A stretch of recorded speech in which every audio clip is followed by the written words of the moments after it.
Hey, welcome to Riverfront Territory, part of the Foul Territory Network. I am one of your hosts, C. Trent Rosecrans. I'm a senior writer at The Athletic.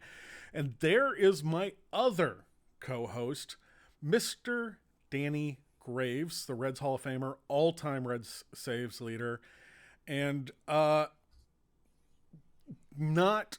Okay, I was going to go with something timely because I always try to look something up and have something fun. And we kind of ruined that when we were prepping for this because we're going to talk Hall of Fame today. And Danny Graves was not on the ballot in 2012, nor was I a voter. And so kind of we're going to talk Hall of Fame in general, but also a little bit of the process. I know a lot of the process.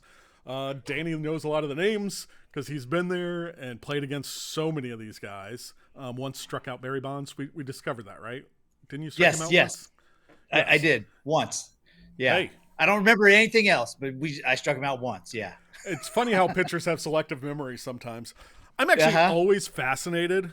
Like, I remember being in Sarasota in the old Reds clubhouse, the home clubhouse in Sarasota. Yeah. And listening to Junior and Joe Nuxhall. I mean, those two just together were hilarious.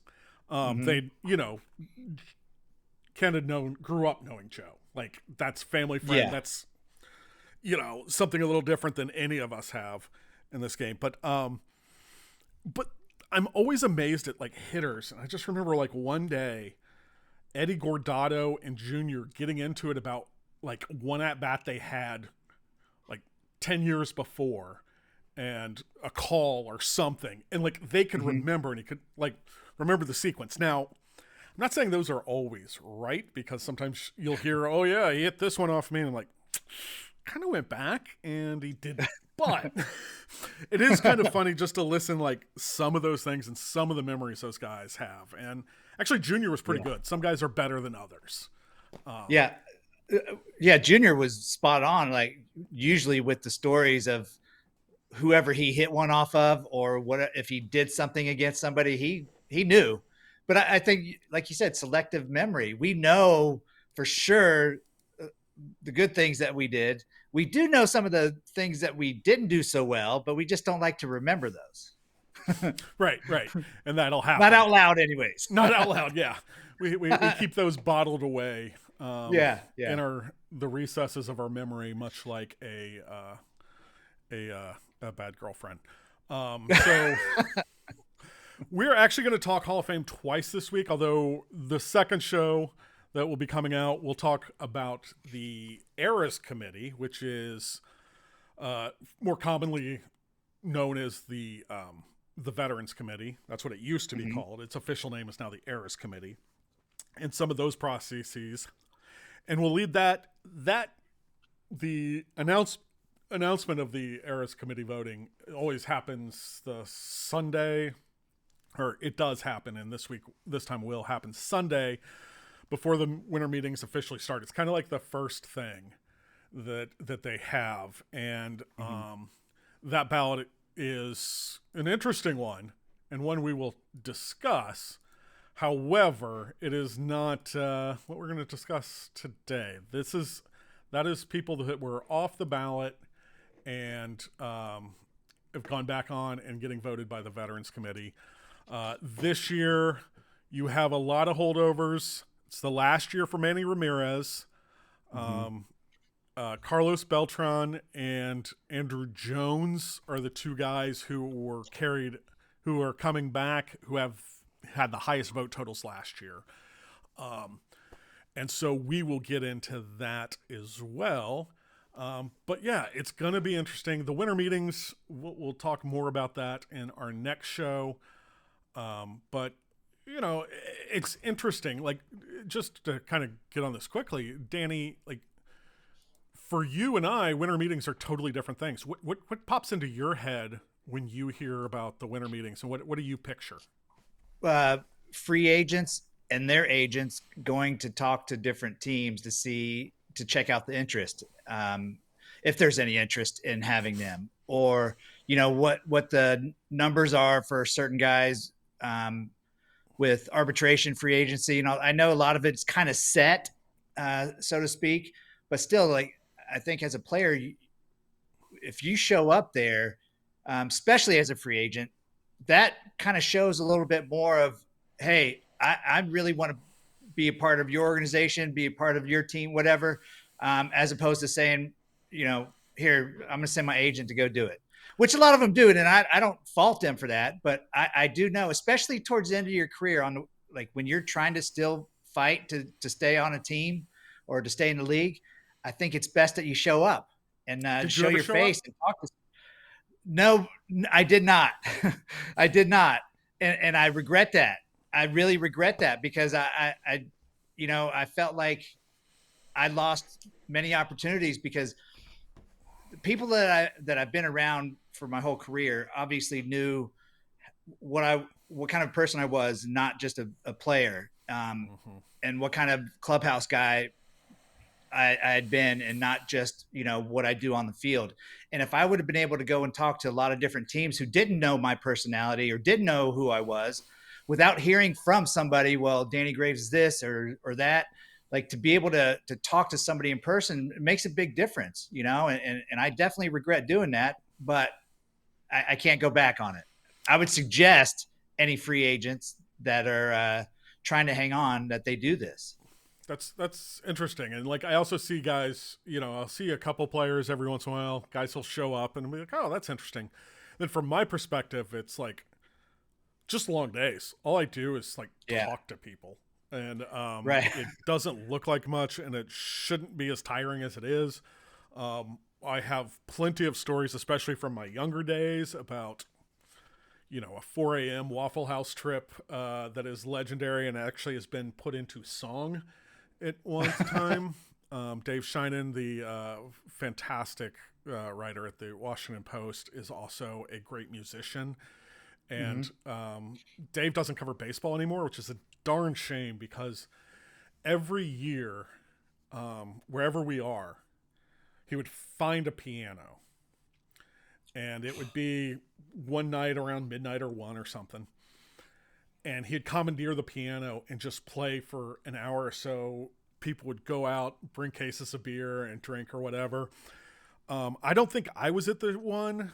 There've been just amazing. And like, sometimes he'll kind of do some inside jokes into some songs, usually American Pie, because it's long and it's whatever.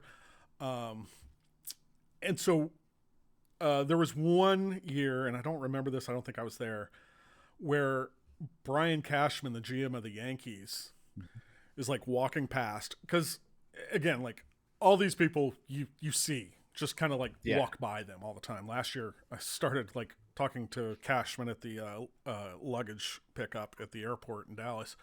But anyway, Cashman like walks by, doesn't say a word, just takes out some money and puts it in the bowl on the piano and keeps on the walking. piano. And just keeps walking. It was supposedly like, just like, everybody still talks about it many years later. It was just super cool and well done. Yeah. That's so awesome. And everybody's got to have that friend that just finds a piano and starts just ripping it. And Kent Merker was that guy for us. Oh my God. Merk. Yeah. Merk's one of the funniest people I've ever been around. Yes. One of my favorite teammates ever. So I'll do a quick story right here. When he came back, because he made a late push to try again, and he'd been, I think it'd been like a year or so, and he came back and he pitched well. It was like a 6th inning, got 3 outs or whatever. And it wasn't really like a part of the game, but it was the story that I wanted to tell. A lot of times that's kind of where my imagination goes, and that's where I go. And so I'm waiting outside in the Reds clubhouse, just kind of sitting there waiting. Everybody's, everybody else has gone, all the other reporters, and I'm just waiting for Merk. And Rob Butcher sees me. He's like, Trent, who are you waiting on? I go, Merk. And he goes, oh, okay. And he goes into the dining room, and that's, media is not allowed in the dining room, and it's your space, and that's cool. But like, he goes in and he goes, hey, Merk, Trent's waiting for you. And he goes, really? Why? I'm like, and he comes out and he's like, why do you want to talk to me? I was like, dude, it'd been like a year and you did this, and that's huge and it's awesome. And he's like, oh, okay. You should just like poked your head into the dining room and said, hey, douchebag. come on out. And I go, well, wouldn't that be confusing about who I was talking to in there? And he's like, oh, that's a good point. Oh my gosh, that's beautiful. That's the best. Yeah. So, okay, when we come back, we'll talk. Sorry, that was interesting that you're the only one that wanted to talk to him after having that time off and then coming back. I think there was something else that happened later in the game, and like I didn't care as much about that because I'm always trying to find a different story as opposed to Danny Graves, gave up a grand slam to lose the game instead of going to Danny. Like everybody else was doing that, so I always try to zag when everybody else is zigging. Yeah, I mean it's tough. Like you wouldn't want to have to go see Danny Graves hit another home run and talk to me about that because like it's already it gets old. Yeah, like totally. The first time, sure, but that second one, we just expect that. Yeah, so, of course. Okay, all right. After this message from our sponsor, we will come back and talk Hall of Fame, and I have this. Can't wait. My ballot unopened. I was waiting for this. So how's that tease? Come back after the thing to see a real live Hall of Fame ballot. That's right. I have a unique holiday gift idea. It is called Superpower because Kratz, they care about you. It's a very unique health platform. It's new and it finally gets you the answers that you need about what's really happening inside your body and what to do about it. I got the answers. I'm on the journey of what to do about it. Why would I not want to give it to one of my loved ones in my life? Give your loved ones something that actually lasts. That's right, Kratz. Better health and more time with you. If you go to superpower.com/gift, you get a free $49 premium gift box with your gifted membership. After you sign up, they'll ask you how you heard about them. Please mention FT to support the show. One simple lab test measures 100 plus biomarkers. We're talking hormones, vitamins, minerals, and so much more. You'll get a full health report and a personalized action plan built by clinicians, including nutrition, supplement, and lifestyle guidance. Get after it, FT fam. All right. Well, there you go. We are back. I am C. Trent Rosecrans. This is Foul Territory. He is Danny Graves. And I'm not sorry. This is Riverfront Territory. We kind of... Woo! New at this. We're getting there, Danny. Yeah, we're getting there. You dealt with all my technical issues earlier, and I appreciate that. So, we are going to do this. I can figure out the camera, how it works. This is my Hall of Fame ballot. I receive it usually. I was actually in Savannah, and I come back from my birthday trip, and it was here. It usually comes around my birthday, which is kind of fun. Or Thanksgiving, whichever. They're the same. Your birthday. Yeah, my birthday. More important. Celebrated by more people. Internationally, as opposed to Thanksgiving, which is just in this country. Or our Thanksgiving. Canada has its own. So anyway, like you get this, and it's like, it's both unassuming, but also interesting. Great, everybody has my address. But... you get this and it's interesting. I know a lot of people are like, they actually have a paper ballot. And they do. MVP, Cy Young or whatever is all online now. It used to just be an email. Now it's a form. I don't think it's ever been anything but an email when I've done it. Because you do it between the end of the regular season and the playoffs. And when I started my first year of voting for anything was 2007, I believe. I had a Cy Young vote. I believe I gave Aaron Harang a third place. And this year I gave Andrew Abbott a fifth place because now they go to 5. And it used to be 3. Oh, so nice. Anyway. But Hall of Fame is every November. And so I'm going to use my handy dandy letter opener because I'm fancy. Yeah. And so, again. Exciting. I'm getting anxious. Are you? So what you have is this. You have a envelope to send it back, and it must be returned, and it has like a number on it. So every ballot has its own number. And so I have to have it postmarked by December 31st. And plenty of time. Yeah, I rarely send it any time before that. I know other people do. Some people get it. I'm sure there are people who've already sent theirs in. And Yeah. I spend a lot of time on it. That's usually what I do in December. Just because it's something I grew up caring about a lot. And if I know how much I cared about it as a fan, so I try to care that much about it as a voter, if not more. And that's great. Yeah, I mean, and I don't think I'm unique. I think, there's probably 400, 500 a year or something. I think, and I think the vast majority, like 99%, do the same thing. Okay. I was going to ask you, like, if what you thought, because I know there's some people that aren't baseball writers, right? That are, yeah, they've tried to limit that a little bit, but it can be a little difficult. So here's how you so you become a voter. You have to be a member of the Baseball Writers Association of America, which I believe 2005 was my first year. And you have to be an active member for 10 years before you can vote for the Hall of Fame. You can vote year one on MVP or any of our awards are the MVP, Cy Young, Manager of the Year, and Rookie of the Year. Those are the only ones that are done by the BBWAA. And yeah, those are our awards. Like, we own them.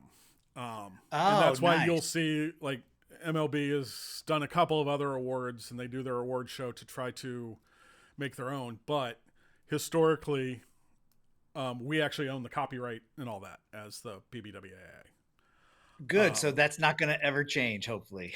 Hopefully. Although, I mean, there are people who believe, and I understand this argument, that we shouldn't vote because in journalism you shouldn't be part of the story. You should just report it. And sometimes when you vote, and that's fair, and here too, that you become some of the story, and it's really, yeah, it's kind of tough. But you're also the ones. You're also the ones that see every day. And it's true. And also, like, I hear a lot of times about, well, why don't they let the announcers vote too? Well, I'm at least not many announcers now, and it's kind of come to this, and it's all those things. Like, those guys work for the teams a lot. Yeah. Yeah. And, what happens if their boss says, hey, it would really help us if you'd vote for this guy, and he got in because it could help the attendance if we're, celebrating someone all year. Yeah. So, like, Barry Larkin, when he got in, and Ken Griffey Jr. and when Joey Votto gets in, because I have no doubt he will. So, so that's the short version. And so my first year was, I think, 2015. Whatever ballot had Pedro Martinez and Randy Johnson on it. That was my first one. Yeah. Well, and it also, I'll get into this in a moment, but it solidified kind of my thinking and how I vote.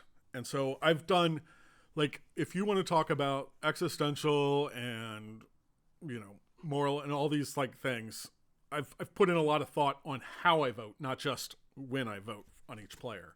I try to be consistent. So anyway, here's a letter that says, hey, you're voting. Please note that the ballot provided, no photocopies please, must be returned in the mail in the attached envelope only. Additionally, ballots must be postmarked by December 31st. So there's a screening committee sometime in October, early November. We get an email that says, hey, do you want to vote for the Hall of Fame this year? Here, what is your eligibility? Have you, and this has changed in the time that I've been there. When I first started, once you had a vote, you always had it, like Supreme Court. And what happened was a lot of people who probably shouldn't be voting did and were grandfathered in. So now there's a bit where you have to say, It says, have you actively covered Major League Baseball in the last 5 years? And that's part of it. You have to have 10 years in and be active within the last 5 years. And that is to kind of keep it fresh and also get out some people who aren't really around the game as much anymore. Right. But you still want people who were there when these guys were playing. So that's where the 10 years comes in. It's 5 years after you retire or you play your last game, not retire. 5 years after you play your last major league game, that you become eligible. So like when Ichiro played in that one game in Japan and retired, or those 2 games in Japan and retired, that pushed off him for an entire year. He would have been right. I remember that. And so I think like, there was a thing when somebody made a comeback. Anyway, that's not really important right now. But what we get is that letter that says this, and then we get a little like reminder. Hey, here's what happened last year. Here's who got in. Ichiro Suzuki, 99.7%. CC Sabathia, Billy Wagner. And then all it is. Exhausted your 10-year BBWA eligibility. Again, this changed in my time. It used to be 15 years. And then they changed it to 10. So you had 15 years to go through, and I think like Jack Morris got in on the 15th. And if you and then it says, okay, from last year, if you received less than 5% of the vote, you don't get to stay on the ballot. You're off the ballot. Tory Hunter got 20 votes last year, which was 5.1%. So he's on it again. Stay on. Received less than 5% of the vote. I'll do this really quickly. Carlos Gonzalez, Curtis Granderson, Adam Jones, Ian Kinsler, Russell Martin, Brian McCann, Hanley Ramirez, Fernando Rodney, Troy Tulowitzki, Ben Zobrist. I mean, those are all great players. That's the thing. It's like, I feel like you almost have to say, okay, there are Hall of Fame players, and then there are great players. Yeah. And these guys were great players. Like Troy Tulowitzki, I thought at one point was just like the best player in baseball. But again, it wasn't long enough and all that. And there's a difference between a Troy Tulowitzki, who was great, and then injuries cut short. I mean, we can go like Bo Jackson. You can just go all these guys. You played with a ton of guys that were better than you. Like could do stuff that you never could, but yet you were able to pitch for 12 seasons in 11 seasons. 11. Yeah. So that's big. So like, again, I always like to start with like just appreciating guys. And a lot of times I will do the homework on a guy, like, say, just someone we know here, like Shin-Soo Choo, and go through and make that case, even if I know he's probably not going to make it on my ballot, because we are limited to 10 votes. 10. And do you always vote for 10? I have voted for 10 all but once, and I believe I probably will vote for 10 going forward. Again, some thoughts and everything that's gone through it. I consider myself a voter, not a selector. And I like, there would be guys, I don't know that I've ever done this, but as the ballot becomes less crowded for several reasons, I think my threshold for who is a Hall of Famer and who is not, before this, it's always been more than 10 guys. And so, like, there wasn't anybody who I was voting for that I didn't think was a Hall of Famer, but I voted for him. And I might do that this time. It's again, one of the things is, like, I never know what I'm going to do until you dive deep. Yeah. Well, until I dive deep. And actually, honestly, like, so this is the actual ballot. We're looking live at the actual ballot. Yeah. And I gotta find it. I will always like photocopy or do whatever, do a couple of copies and do like blank ballots just to see how it feels. I know it sounds weird, But I don't touch this until it is the final thing. And so I will go back. Let me see if I have it here. I thought it was in this folder, but, it's the opposite. Is that your trusty black book that you're talking about? No, I have a folder from last year. Here it is. So, these are my, practice ballots. Oh. Number 3. Yeah.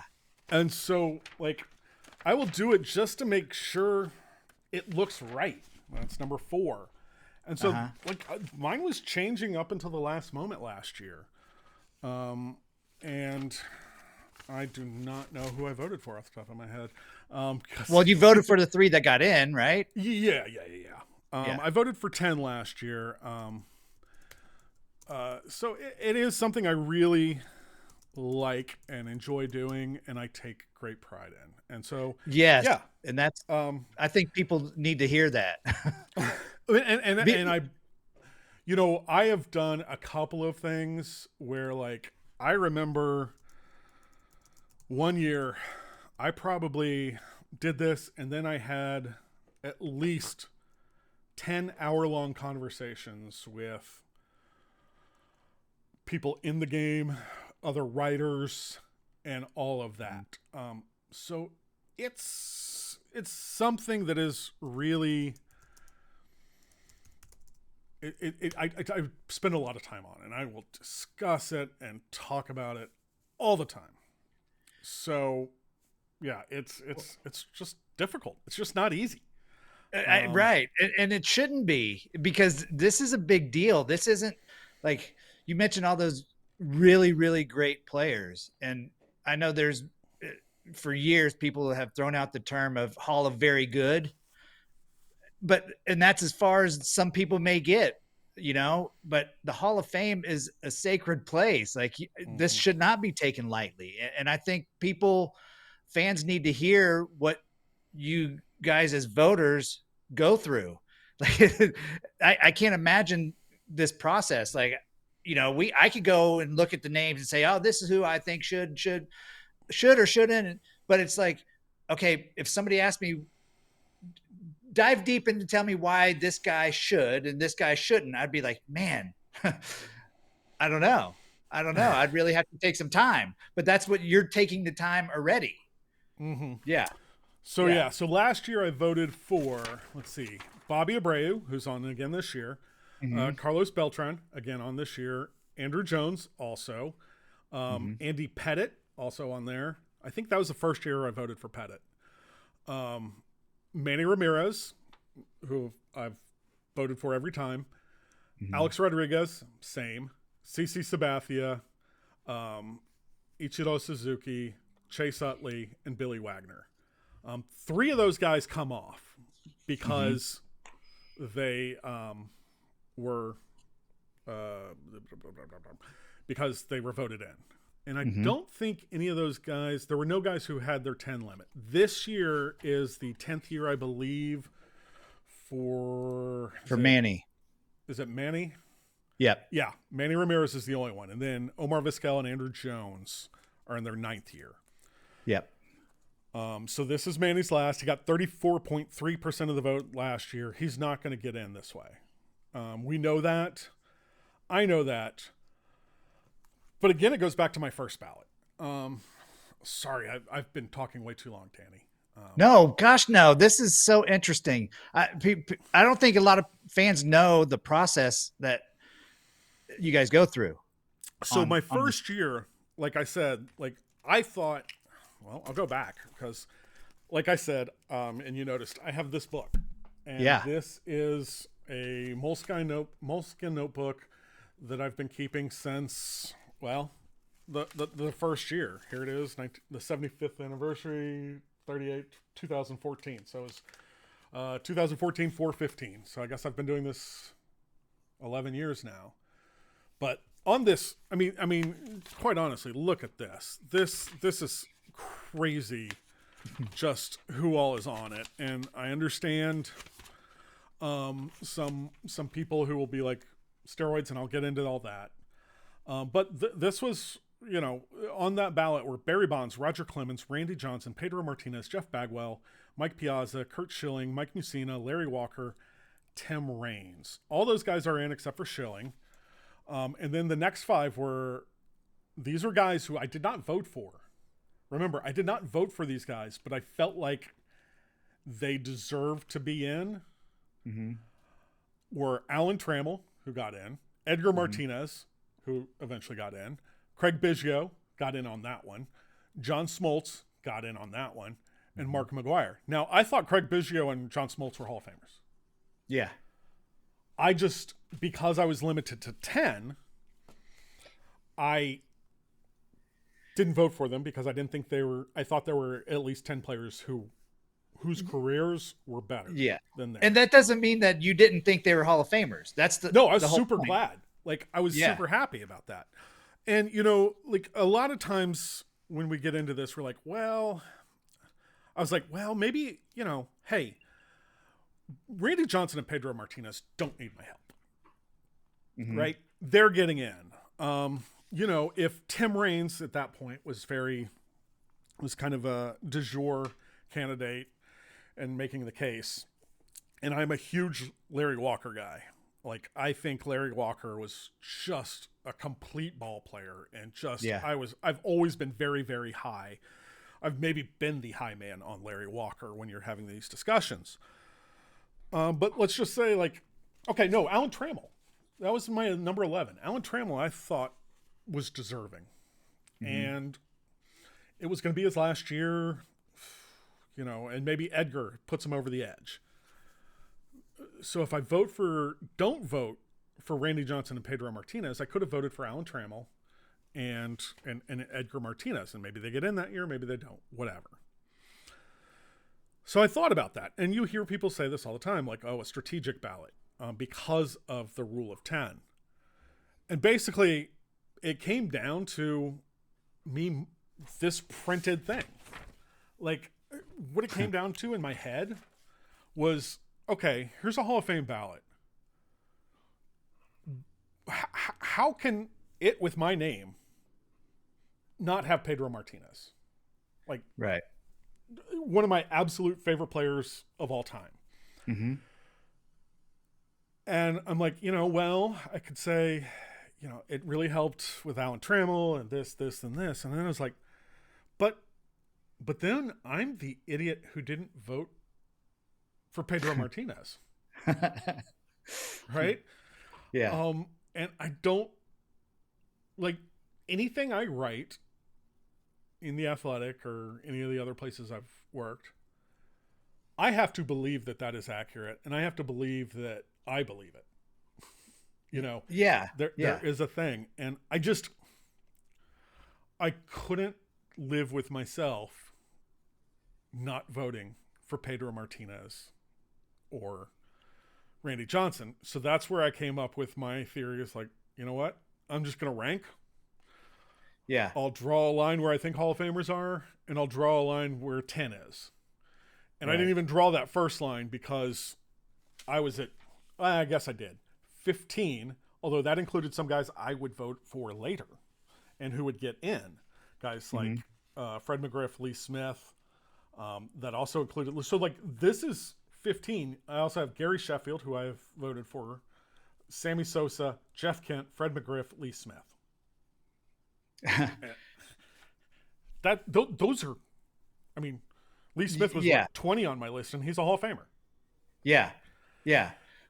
Well, I'll just say this, like, I'm glad you mentioned that, because I think every year there's talks about somebody not voting for somebody because they know that they're going to get in. So they use their vote on somebody else. I almost feel like that you're not voting for your top 10 if you're trying to let somebody else get in and leave one of the top 10 out because you think they're already in. Does that make sense? Like, it's almost, that's why I say bias. Right. That's why I say I'm a voter, not a selector. Yeah. Yeah. You have to get 75%. Now, right. I don't know. Like, think about, take yourself away from the baseball team, which is kind of yours, or I kind of think of less baseball writers, maybe like more at a newspaper. 75% is a lot. Yeah. Like, just think of your family. If you said, hey, we're getting pizza tonight, what do we want? Do you think you can get 75%? There'll be arguments, and we may eventually get to 75%. But if you did a blind ballot, you would like hand it out and whatever, and have all the options on there, and you would starve. You would not have any pizza. So, like, that's 75. Even when it's like, we'll talk later, the Eras Committee. Even when it's like that, that's a really high bar. Yeah. And so it is kind of one of those things. Like, I hear people, oh, Harold Baines was terrible. No. Like, I don't think Harold Baines, like, he was never on one of my ballots, and so I can't say whether I'd vote for him or not. But, like, if he were in some of these, great player. Yeah. Not to my level, but you know what? I'm not a selector. I'm a voter. So it's just one vote. One of 400, 500, whatever. I think it's 400 or something. So that's kind of how I look at it. And so I am not going to, I basically just decided I can't pretend to guess what everybody else is going to do. All I can do is vote for who I think is worthy and who I think is there. Yeah. Because that year, what if 25% of the voters or 26% of the voters said, well, Pedro and Randy are getting in. So I'm going to use my votes on somebody else. And then all of a sudden they both have 74% and they don't get in. Yeah. I mean, I think, didn't Billy Wagner, not last year, but the year before, have like 74 or something? Yeah. Close. And I always kind of think, like, at the end, I would rather be the guy who lets someone in that maybe people don't think is worthy than the guy who kept somebody out who a lot of people think is worthy. Yeah. So I'm for the inclusion. And I know other people who are the exact opposite, and that's fine. That's really fine. And then here's my short thing on the steroids and PEDs and all that. All I know is what happened on the field. They haven't taken any rings away. They've put Bud Selig in. They've put, and he benefited from it. They put in Tony La Russa. He certainly benefited from guys who have admitted to steroids. So, like, and again, you're much closer to this than I am. My thing is, I have no idea who did what. No, I don't know if Danny Graves was shooting up steroids. If so, you should probably get your money back because it didn't work. It didn't look like there were guys you would see, especially in your era, where you're like, oh man, I can see where he is on his cycle. But I don't know how many of those guys that Barry Bonds hit home runs off of were doing it too. And all I know is what happened on the field. There are statistics are for baseball are just a way of telling the story, but doing it not in words, but in numbers. And they tell you what happened, who won or lost, what Danny Graves did. Danny Graves striked out 3. Great. Danny Graves got 100 and whatever saves, 86. So 186. Am I right? 82. 182. You should have had 86. There, I can find 4 games. I should have. I can count 4 right now that I blew. But yeah, so that's kind of where I am. It's like, that's all I know. And so that's all I can vote on. And then, I'm sorry, I was going to do one more thing on this, which is, there are guys who, like Manny Ramirez, got suspended. So it's funny that I say this, where I am and what I've done. But honestly, my thought about Pete Rose in the Hall of Fame greatly influenced Manny Ramirez and Alex Rodriguez. Because if he were on a ballot, and he will never be on the writer's ballot, isn't going to be on the writer's ballot, will be on the Eras Committee, not next year, not in 26, but in 27, I believe, for induction in 28. If he was found to have served his time and was eligible, 4,256 hits. It's simple for me, right? Yeah. Check. Yeah. He served his time. He did wrong things. He did things that were wrong, but I wasn't going to hold that against him if he served his time. Mm-hmm. Manny Ramirez served his time. A-Rod served his time. Mm-hmm. We live in the United States where you're not supposed to be able to face double jeopardy. So that's my reason. And I know people who are the exact opposite. And the thing is, I get that point of view. I just don't share it. And so I respect it and know other people do it. And that is why we vote and not select. If it were like, hey, if you hit 300 home runs, you're in. How special is it? I mean, it's still pretty cool if you hit 300 home runs. Yeah. But yeah, so that's kind of where I am. And that's why I have voted for those guys consistently. And that is perfectly explained why that's okay. People are going to have their judgments on the steroid era and the guys that served their time and got back on the ballot, whether it's Alex, Manny, or Pete. But you're exactly right. We are in a society where double jeopardy is not allowed. So are we going to condemn these guys for life because of mistakes that they made? And yes, they made these choices on their own, but they paid for it too. The steroid era, to me, that was back before they were doing testing. Mm-hmm. And so I know people who do that distinction as well. I'm going to excuse it all before testing, and then after testing, no. If you get caught, you're that. A-Rod, Manny, etc. And I understand that as well. It's just not how I vote. Right. And that's understandable. And I wouldn't argue with somebody if they had a different opinion on what I think about the steroid era. Everybody's going to have their own opinion and vilify guys if they want to. But I was right in the thick of the steroid era. And if I wanted to, I could have. Just same as with these guys that were doing it. But it wasn't technically illegal. They weren't doing anything wrong. Back then you could use pine tar. Pitchers used pine tar and nobody said anything, but now it's illegal. So it's you're going to not let somebody get into the Hall of Fame because they maybe used pine tar. I don't know. It just, to me, exactly what you said, what you've done on the field should determine if you can get in the Hall of Fame or not.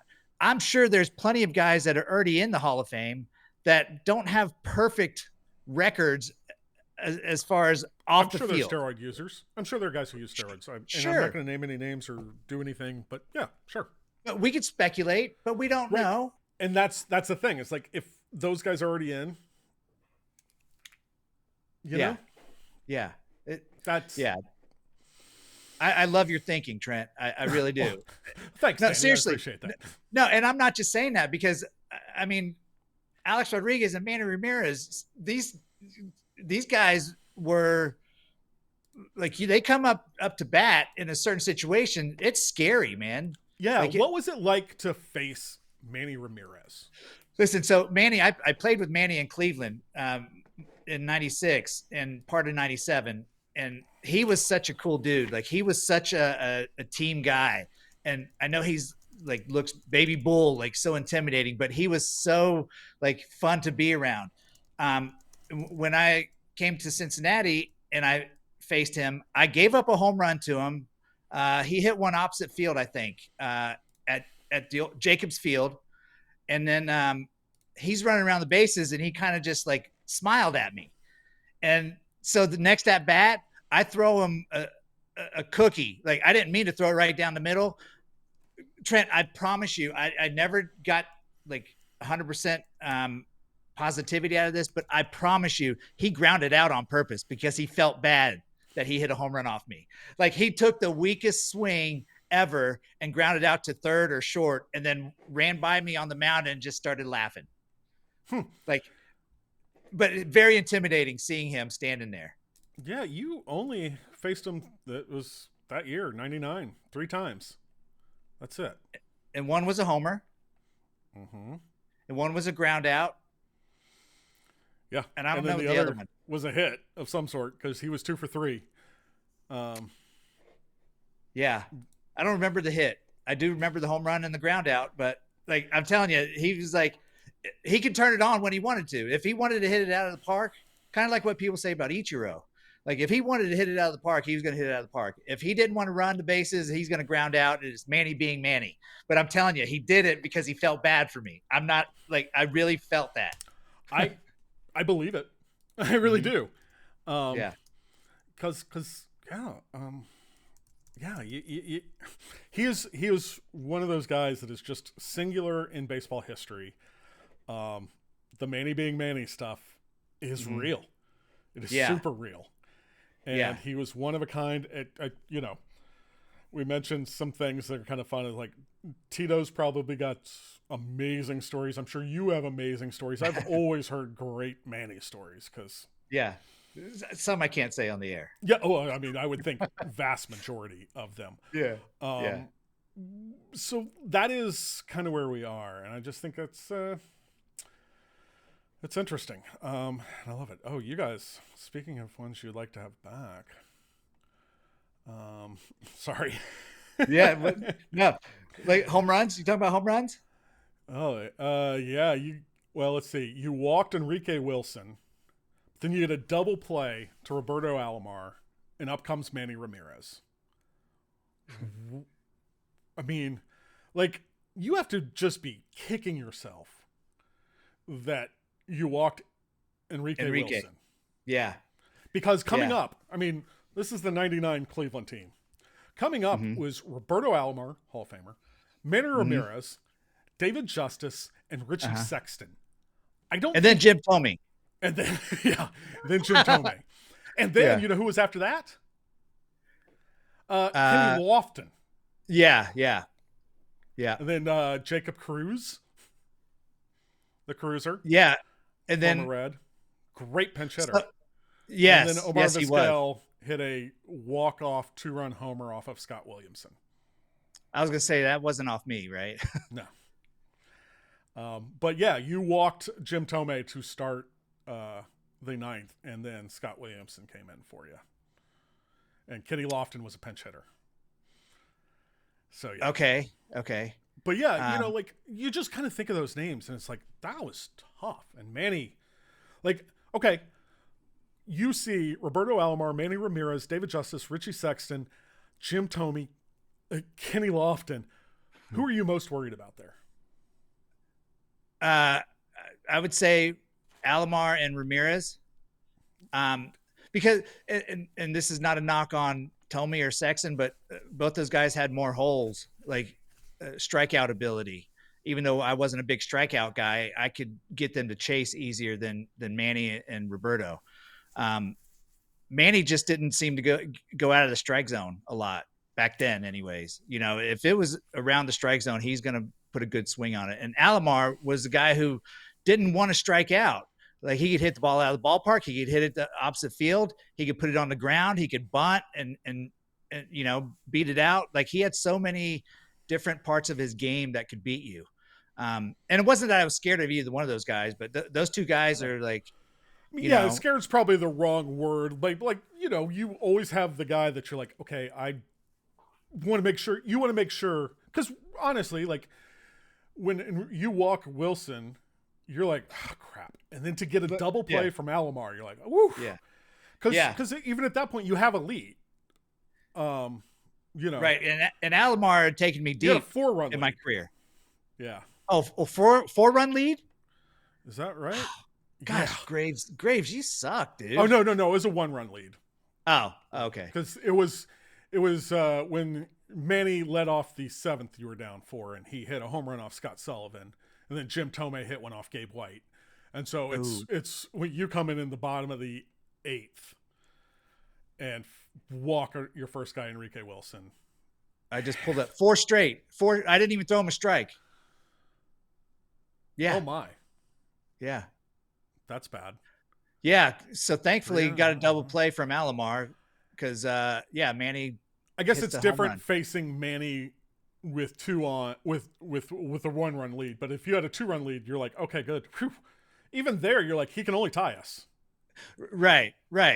And I mean, I think I was so just comfortable after getting a double play that, okay, Manny, if he's going to hit it, he's going to hit it. And we're still not losing. You went full to him. So, Yeah. Yeah. Ooh. All Scary. right. Scary. All right. So, so again, we'll go back to the ballot. We talked about Manny. That is his last year. The 9th year are Andrew Jones, Omar Vizquel. 8th year, Andrew Pettit.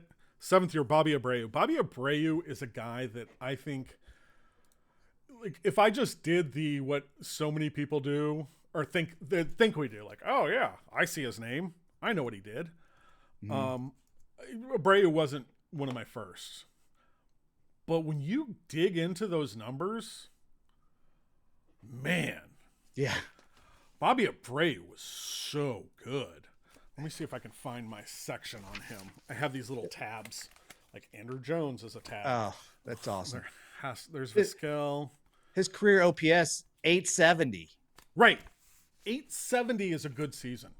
Yeah, and that is what, 15 years. Yeah, something like that. He played a long time, and he was probably the quietest threat in a lineup. Like, right, you wouldn't expect a whole lot out of Abreu, but he was always producing. I mean, this guy hit a career 291 hitter in a time where that's a lot. Hit 288 home runs, career 870 OPS, and that is in 18 years. 400 stolen bases, Trent. That is what I was going to get to. Okay. Yeah, 400 stolen bases. Yeah. I just, like, you keep going and you're like, man, I don't remember him being that good. He also has a Gold Glove on us, Yeah. Well, he came up as a center fielder with Houston. Yeah. But on base machine, his on base percentage close to 400 for his career. Yeah, he was an awesome, unbelievable player. I think just never got the credit. His on base against you was 385. Yeah, he took me deep too. 3 for 11, 1 home run, 2 walks, but he's in your book. A strikeout? Yeah, you got him. No way. Seriously? I don't remember it. 2002, 9th inning, and you struck him out swinging. What? Man on second too. I would have guessed it would have been looking, because I didn't feel like he swung and missed very often. It was your 5th save of the season. Look at you, man. It must have been cold. He must have just not wanted to be there. Honestly, it was in Philadelphia on April 13th. So it was probably freezing. It could have been. It really could have been.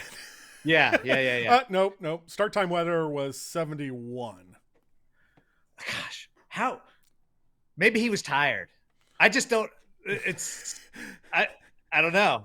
I would have thought there would have been 0 punch outs against Abreu. Oh, you know what's even better? What? That ended the game. It did? Mm-hmm. We win by 1? No, 5-2. Okay, but there was a runner on. Mm-hmm. There was a runner on. Travis Lee led off with a single. Oh, because Travis Lee owned me too, but that's a whole nother story because he's not on this Hall of Fame ballot. But yeah. So 5th save. That was the 11th game of the year. That was my 5th save. Mm-hmm. You guys started hot then, apparently. Oh, by the way, I know last time we did a show, we talked about guys being available. I just pulled this up. That was my 4th day in a row, Trent, that I pitched and got a save each day. You got to save each day, and you shoved against Bobby Abreu, who And I think should be a Hall of Famer. So yeah, I do too, especially now that you said I got a punch out against him. Yeah. And I could just add that to my book. Another Hall of Famer that I struck out once. See, I'm here for you, Danny. Yeah, I love it. I love it. God, we could do this in like 4. Sorry, 6-year Mark Burley, great pitcher. Torrey Hunter, 5th year Alex Rodriguez, Jimmy Rollins. 4th year Carlos Beltran, Francisco Rodriguez. 3rd year Chase Utley. He's a tough case, but I ultimately go 4. 2nd year Felix Hernandez and Dustin Pedroia. Jeez. Like, there, so many of these guys, you could say at the time, like, there was an argument they were the best player in the game. And it just goes down to it. First year guys. Now, first year is different because if you don't get 5%, you fall off. So most of these guys will fall off, especially, you heard me talk about, drone on and on about like who I voted for and who I didn't and all these things. But the thing is like when you have those guys, the Barry Bonds who in the past or Roger Clemens, both those guys, like they would have been on the ballot 1 year. Both those guys went 10. And that is honestly, like, I believe that's why they changed the rules to go from 15 to 10, just to get the steroid guys off faster. Wow. That makes sense. We'll get into the rule changes to get those guys off for the Eras Committee, new rules in our next episode that is hopefully much shorter than this one. But yeah, so that is there. So our first year guys, Ryan Braun, Shin-Soo Choo, Edwin Encarnacion, Gio Gonzalez, Alex Gordon, Cole Hamels, Matt Kemp, Howie Kendrick, Nick Markakis, Daniel Murphy, Hunter Pence, and Rick Porcello. Those are all guys who have just great careers. However, I mean, Cole Hamels has the best shot. Do you think? Right. I think Hamels and I think Braun will get 5%. I think he'll get 5%. I don't know that he'll get much more than that. Right. But there's a suspension and all that. But like, and if you say, okay, what is their historical significance? Because I know people who do that, and that makes sense. Like Shin-Soo Choo has some historical significance. He was a really great player, and he was like one of the guys who came from Korea that became an everyday guy. Like, I mean, I can't think of too many, like, he's almost like Ichiro for Korea, right? And that's huge. Right. That's a big part of this game. And I mean, 16 years. I could go, yeah, sure. Right. What about Hunter Pence? I think he is a guy who the narrative, and I don't use that as a dismissive word that I hear it used a lot because, well, I'm a writer, so narratives are important to me. He's a guy that I think the narrative is much better than the numbers. Yeah. Because Hunter Pence is, 30.9 WAR.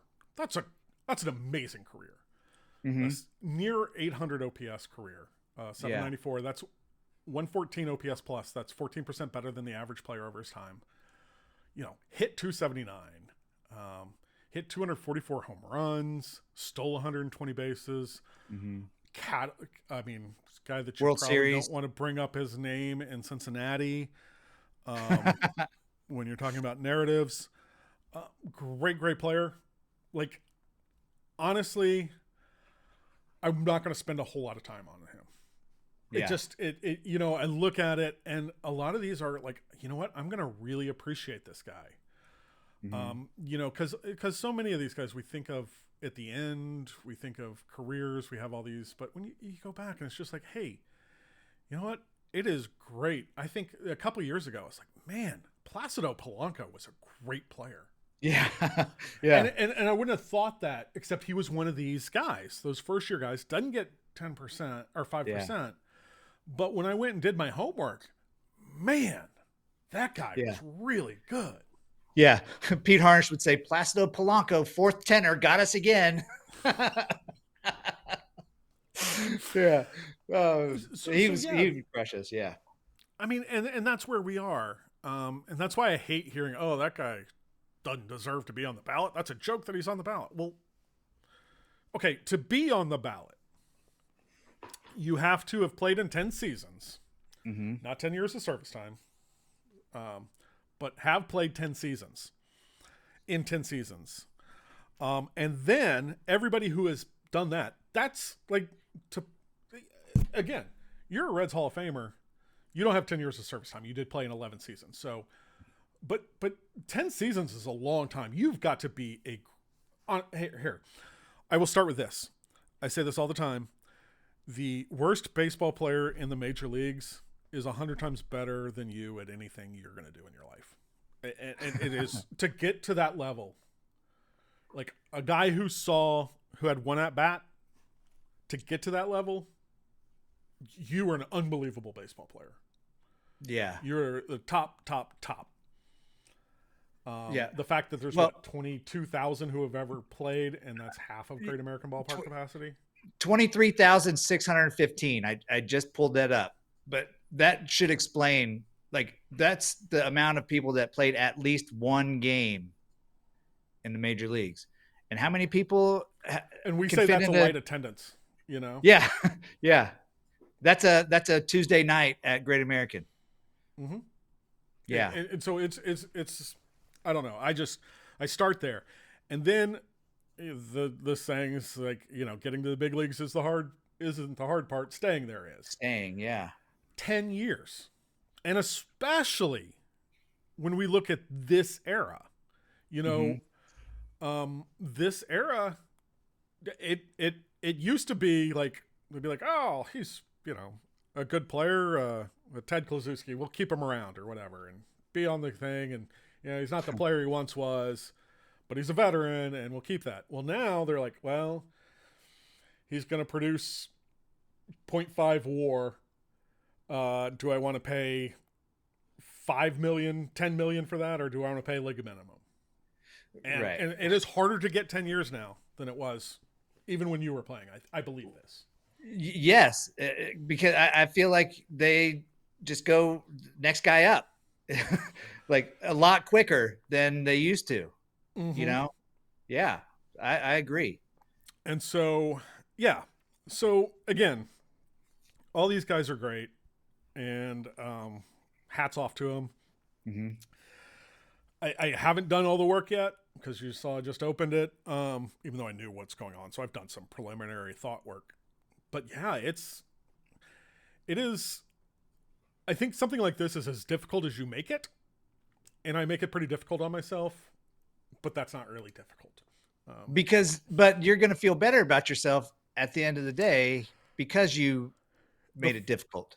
The funny thing is, Danny, from December, this might be one of the reasons I wait till the last minute. Well, I wait till the last minute for everything, but one of the reasons I may do this is that I have a knot in my stomach, like MVP votes and also Hall of Fame, all of those. And the MVP, it's like 6 weeks between when you vote and when it's announced. And then this is like 3, maybe. I think it's going to be the 20th of January that's announced, and it's been sooner in other years. I have a knot in my stomach. Like, did I do it right? That's why I print out and do my fake copies. Yeah. Because I still will second guess myself and wonder if I did the right thing. I can go back several years where I've thought the same thing and like, did I screw that up? Well, as fans and former players, we want you to take pride in what you do, and that's what's happening. So, you know, I feel like I take ownership. I don't know if I take pride. Well, whatever you want to call it, I think it's a good quality to have. Like when I was playing, if I didn't feel that anxiety, that little knot in my stomach before the game, if I didn't feel that, then it's time to go home. Like, why am I playing? And that's how I feel with voting for these things. And you know, it's a different whatever, but I do feel that way, and that's why I take it really seriously. Yeah. And at the very least, I can I can explain my thinking and my reasoning for everything. And that is what I try to do. Now, whether you buy it or not, or you agree, that's out of my hands. Well, here's what I would say, and you may or may not say this, but you've earned the right to be on this voting committee. I haven't earned that right. All the people that complain that you didn't vote for somebody or that you did vote for somebody, they didn't earn that right either. So until it's almost like when you're sitting in the stands when your kids are playing, if you're not going to volunteer to coach, then keep your mouth shut. Right. So as a high school baseball coach, I endorse this message. Yeah. But I'm just saying, like, you've earned it. You've gone through the time that you need to be in the Baseball Writers Association, where none of us have done that. None of the fans that are screaming at you for voting for Alex Rodriguez have done that. How about they go and start writing and see if they can become voters, and then they can have their say. You know what I mean? I'll let you say that, because it's kind of the like, did you play in the big leagues? Did you write in the big leagues? Yeah, I wrote in the big leagues. Well, okay. So if after the voting and after the selections and all that, if I'm going to keep checking your Twitter feeds, and if people are starting to like get on you, I will say that. I will say that for sure. Well, I appreciate that. I don't look at those much anymore. So that's good. Yeah, but yeah, I'll look at them for you. I'll say this, like, okay, we hopefully need to wrap up, but I'll tell a little story about why it means so much to me, and kind of how I take it seriously and how I think of the Hall of Fame. I've been very lucky in my career to cover Hall of Fame players, to know Hall of Famers. And actually, this can be two stories.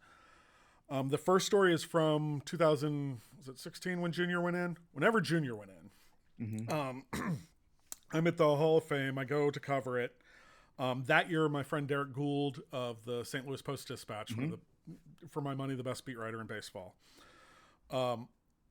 much older than me. Gould was president of the BBWA, and so he was, and some writers get invited to these things, and I kind of tagged along with him.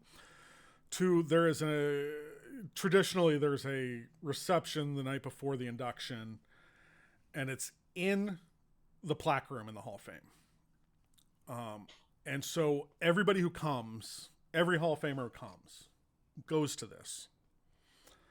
And then there's a couple Hall of Fame people, some writers, some other family members, friends, etc. But it's not a large party. Like, I was sitting there, and Randy Johnson is pointing out his plaque to someone. He's like, "Hey, look, there I am." And that's crazy. I'm standing to get a beer, and Cal Ripken Jr. is in front of me. I look over and I see Pedro Martinez and Juan Marichal at a table, and like, if my Spanish were what it should be, just to be able to listen to those guys talk about pitching. Can you imagine listening to Pedro Martinez and Juan Marichal talking about pitching? You would be in heaven, right? Yeah. Well, I've got to listen to Pedro talk about it, but not with Marichal. Yeah. So I'm then kind of go get my beer, kind of standing in a corner, and Barry Larkin comes up to me.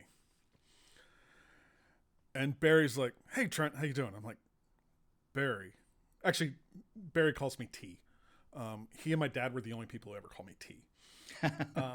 He's like, "T, what's up? How you doing?" I'm like, "Barry, this is weird." I was like, "What do you mean?" I was like, "Barry, I don't belong here."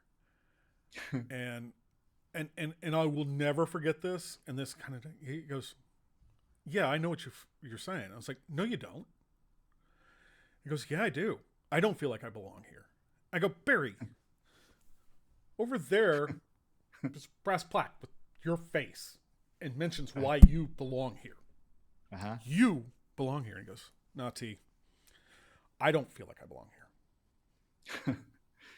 That's amazing. And that tells you what it means, right? Yeah. My second story is 2021. This is when Derek Jeter went in. This is the year after COVID, the first year they tabled 20 In 21, I was the president of the Baseball Writers Association of America. So I get to go to Cooperstown and represent the BBWAA. So I have this like picture I'll show people. It's like, oh yeah, here was my breakfast. Guy sitting next to me outside at the breakfast was Derek Jeter, who's going in the Hall of Fame that day. And then Mariano Rivera sat down at my table and I talked to Mariano Rivera for a while. Just crazy stuff, right? Yeah. So that year, it was during the middle of the week because pandemic and everything. So it was a much smaller affair, but it was kind of cool. And instead of the usual in the plaque room thing, they just had like a dinner and reception at the hotel, the Otesaga Hotel. And again, I'm feeling like, ugh, I don't belong. I was like, okay, I'm just going to go down, make my appearance to thank everybody for, being here, whatever. I was going to go through the receiving line. So I go through the receiving line. You have, a couple of people, including Rob Manfred and Jane Forbes Clark. I'm okay, Rob, he's Trent, and, blah, blah, blah, blah. And so I go through that. And I'm like, okay, I'll grab a quick plate of food and bolt. And I feel a hand on my shoulder. When I turn around, it's Trent, and it's Ken Griffey Jr. And Ken and I have a good relationship. I still talk to Ken. He's, as well as I do, he's one of a kind. Yep. Yep. But he says, hey, come sit with me. I'm like, okay. I was like, I was going to leave. And he said, no, stick around. You're going to eat with me. And so it's me, Ken Griffey Jr., Edgar Martinez, and Edgar Martinez's wife. And, we have a lovely dinner for a couple hours. Well, Edgar's wife is like, hey, I'm going to turn in, and she leaves. And then there is like, just everybody kind of comes here, and that's where everybody who's still there is congregating. I can't even tell you who all was there. I know Barry was. I remember Billy Williams was at the table next to us and discussing in there. Frank Thomas is there, Dave Winfield. I mean, they're baseball all royalty, Hall of Famers, and me. Yeah. And at one point, Barry just goes, well, T, you're the only one who actually votes here. What do you think about this? You're the one who decides who's a Hall of Famer. And you're like, oh no. But it's also part of me, like, I've done my homework, and I'm gonna say this is what I believe and this is what I don't, and I know that I'm not. I know I'm not right. I know I can't be right, but it is how I see it, and this is what I do. And the fact that I have been, a Hall of Famer has said, like, well, why isn't this guy in? I go, well, this is why I didn't vote for him, and this is this, and this. And it's a lot of these rules that we went through, the rule of 10 and whatever, that does it, right? So that was the issue. They probably appreciated you, like, being transparent about how you go about this thing.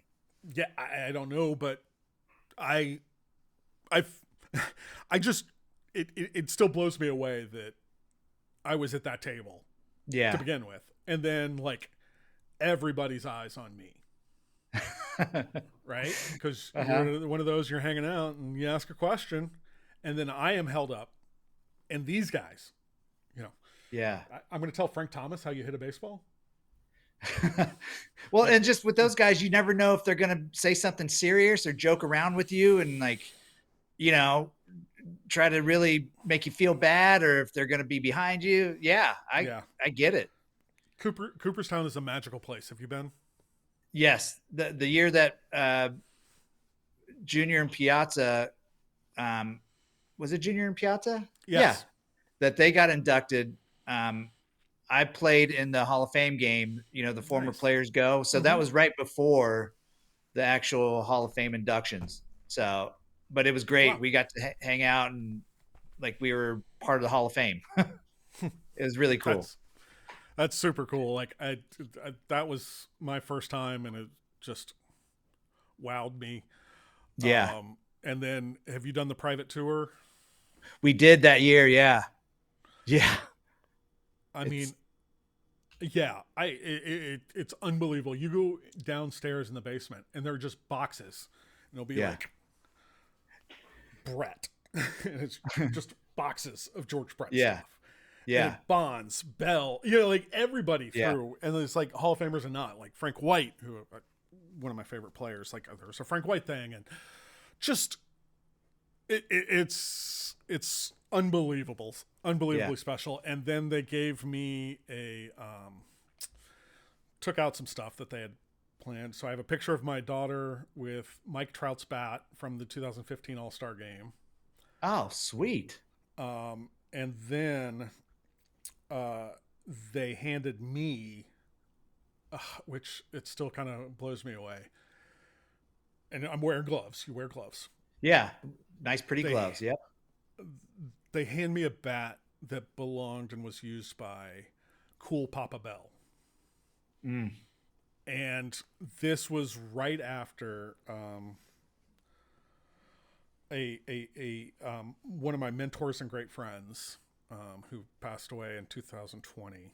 So this was after he died, and after he died, he'd finished a book on Cool Papa Bell, and it was published afterwards, and I just read it. And to have Lonnie Wheeler was at the Cincinnati Post, just a wonderful man, wonderful writer. Wrote several books. Wrote one with Piazza. Wrote one. I Had a Hammer with Hank Aaron. Lonnie wrote that. But to then hold this man's bat with everything I knew about Cool Papa Bell, Pretty special. It's a life highlight. In what was the worst year of my life, I had some great times. So you always kind of remember that. Yeah. Yeah. I want to go back. I definitely want to go back. And I've thought about, and I've not done it, but one year I want to do it. I want to, do all my research somewhere else, but fill out the ballot in the plaque room and then mail it from the post office across the street. yes. One of these days I'll do it. How about we do a Riverfront Territory show from Cooperstown? Sure. And then you can fill it out on the spot, and we'll mail it. I'll call Josh Rowich. He'd let us do it. But yeah, so now we just need someone to fund it. Right. Because getting to Cooperstown's not easy. No, it's not. Figuratively or literally. But it's worth it. Easy. But it's worth it. So anyway, shoot, I don't even, we'll wrap this up, but like my guess, I am guessing that Carlos Beltran and Andrew Jones will get in, and that's it. I would say that too. And I really hope Andy Pettit. I'm not sure if he's going to get any higher, but he's at 27.9%. I just don't know that he'll be able to get over the hump. Right. That's so far away. But yeah, the only people above 50 that are returning are Carlos Beltran, who was in his fourth and got 70.3, and you need 75. I don't bet on these things, and I don't bet on baseball. I don't bet really because I know too much to bet. Carlos Beltran, I would bet gets in. Andrew Jones, I think, has a very good chance. Yeah. I'm going to be interested to see the leaps that Chase Utley, who got 39.8% last year, and even Dustin Pedroia, two guys I think are very similar, but Utley's longevity gives it to him for me over him. But I'll probably vote for Pedroia too, because he was one of my last guys off last year, just because that's one where I don't know that the numbers can tell you the story of Dustin Pedroia. But he got 11.9%, and I bet he gets about 20 this year. Sadly, as long as they're trending up. Yeah. Sadly, Bobby Abreu got 19.5. He's in his seventh year. I think he will get a nice bump just because of, they took three guys off the ballot from last year, and really Bobby Abreu's case is better than any of the first year guys. And that's not a knock on any of those guys. It's just where it is, and I think that'll be part of it. So yeah, all right, that's way too much, any more than anybody ever needed to hear me drone on and on. No, I needed to hear it. I needed to hear that, Trent. Oh, I had therapy earlier today, so I've just been talking nonstop. I'm sick of my own voice. I feel that way about myself at times. We'll be back later this week and hopefully have a more succinct conversation about. Or wait, were there any questions you had? I feel bad. No, I'm like. No, I threw questions out when I okay. needed them. Yeah, no, dude, like this was done this before, Danny. Yeah, I needed to hear and I think the fans needed to hear the process, and it was great that there is one. Yeah, right. That there is one. And it's not just you're not just selecting names. And the funny thing is, like, oh, he wasn't nice to you. It's like there's a lot of people who weren't nice to me. Barry Bonds wasn't nice to me, and I vote for him every time. Like, you know. Right. It's like that doesn't come into it, and like, you know what? If Tory Hunter's apparently, like, I've only dealt with him a couple times. Like, one of the greatest people you'll ever be around. Yeah. I know some cynical baseball writers who hate everybody, or one, and then named his dog after Tory Hunter because Tory Hunter was so great. Well, yeah, I mean, to be a great person is good and all, but that doesn't get you in the Hall of Fame.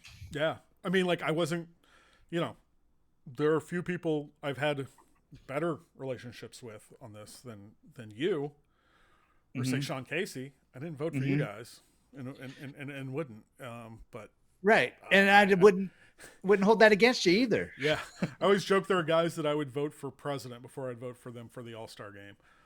Keep those under wraps, but there are, and some great people I've known, and it's a fun game because you get to know people from all over. That's right. Yep. And that's why it's the best. And like, going to Cooperstown is magical. Go to Cooperstown. Go to Cooperstown. Go to Cooperstown. If you've ever thought, you know what, I might want to do that, do it. It's a pain to get to, but it's worth it. It's a bucket list for sure. And I've been to, I guess, all the major sports Hall of Fames. I've been to the hockey, pro football, and basketball, and baseball, and it's not even close. Not even close. Yeah, I've only been to Cooperstown and the Negro League Museum. Oh, I've been to that one too. Yeah, it's great. Yeah, in Kansas City, I always go there every time I'm in Kansas City, which is occasional. Yeah, it's an awesome place. Yep. So if you ever have any thoughts about going to the Hall of Fame, it's great. One of the coolest things is there is a Devin Mesoraco bat in the little Cincinnati Reds thing that is only there because of the story I wrote. And so it's like, I feel like I was almost kind of in the Hall of Fame because that's awesome. A bat that basically, it's a real life Wonder Boy. I'm sorry, I don't know why I had to pick up my pen at that point.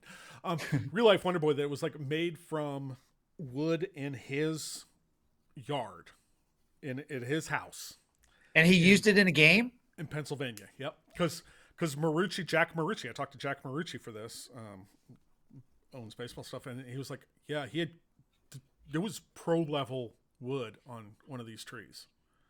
Oh my gosh! Yard. And so he had he had several bats made from this tree that was in his yard. Wow. And used it, and it's in the Hall of Fame. And I feel like I can say this, like, it wouldn't be if I didn't write that story, because I don't know that anybody. Because who would know that story? Yeah. Yeah, who would know?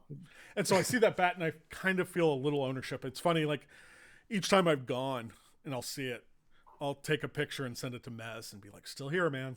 Speaking of great guys, one of the best. So yeah, that's awesome. Yeah, that is awesome. All right. Well, I should have said this earlier because everybody's off.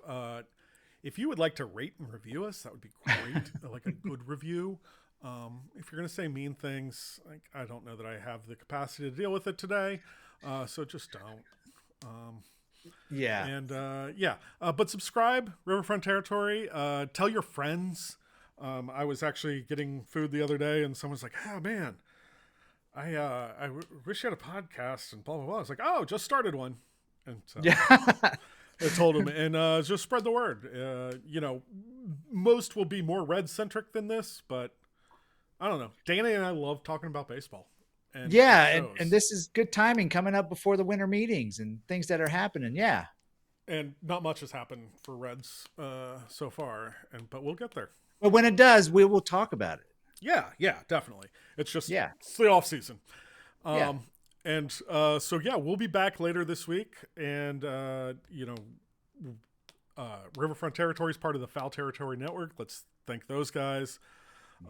All sorts of other baseball podcasts that you can get there. And we'll see you guys next week or later this week even.